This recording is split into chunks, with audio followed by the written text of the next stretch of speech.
আজ রাত 10টায় শেষ হচ্ছে ডাকসুর নির্বাচনী প্রচারণা। দিনভর ক্যাম্পাসে প্রচারণার পর রাতে প্রজেকশন মিটিং করে ভোটারদেরকে কাছে টানছেন প্রার্থীরা। রিটার্নিং অফিসার জানিয়েছেন, দ্বিতীয় ধাপে আরও 100টি বুথ বৃদ্ধি করছে নির্বাচন কমিশন। ঢাকা বিশ্ববিদ্যালয়ের রোকেয়া হল থেকে সরাসরি ডাকসু নির্বাচনের শেষ প্রচারণার খবর জানাচ্ছেন কাজী শারমিন ইসলাম মেধা। হামিম, আমি এই মুহূর্তে আছি রোকেয়া হলের সামনে। আপনাকে জানিয়ে রাখি, আজ হচ্ছে ডাকসু নির্বাচনের শেষ প্রচারণা।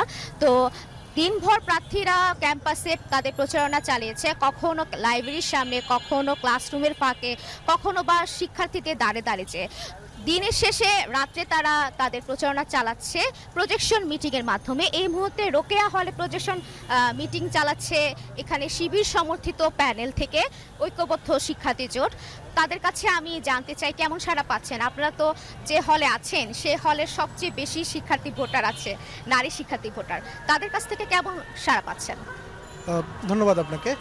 আমরা রোকেয়া হলে অভিভূত সাড়া পাচ্ছি। তো এখন আমাদের অডিটোরিয়াম ফুল, তো এই জন্য আমরা অনেকেই বের হয়ে এসেছি। আমাদের নারী শিক্ষার্থী বোনেরা স্বতঃস্ফূর্তভাবে তাদের প্রশ্নগুলো আমাদের কাছে করছেন, তাদের পর্যালোচনাগুলো আমাদেরকে জানাচ্ছেন এবং আমরা আমাদের যথাসাধ্য উত্তর দেওয়ার মাধ্যমে তাদেরকে সন্তুষ্ট করার চেষ্টা করছি। এবং আমরা দিনের বেলা, তো আজকে প্রচারণার শেষ দিন, সেই হিসাবে দিনের বেলায় শহীদুল্লাহ হল, কলাভবন, সোশ্যাল সায়েন্স ফ্যাকাল্টি, হলপাড়া, এগুলোতে প্রচারণা চালিয়ে মাগরিবের নামাজের পরেই আমরা মূলত রোকেয়া হলে এসেছি। আমাদের প্রজেকশন মিটিং এখনও চলছে।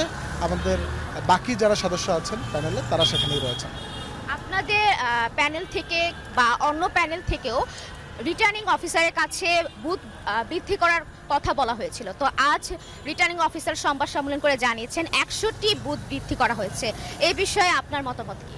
আমরা এসব বিশ্ববিদ্যালয় প্রশাসনের আন্তরিকতা পরিলক্ষিত হয় যে তারা চাচ্ছেন নির্বাচনটা অনেক বেশি সুষ্ঠু এবং একটা ফেয়ার নির্বাচন হোক।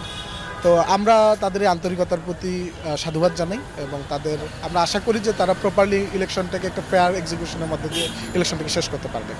ধন্যবাদ আপনাকে।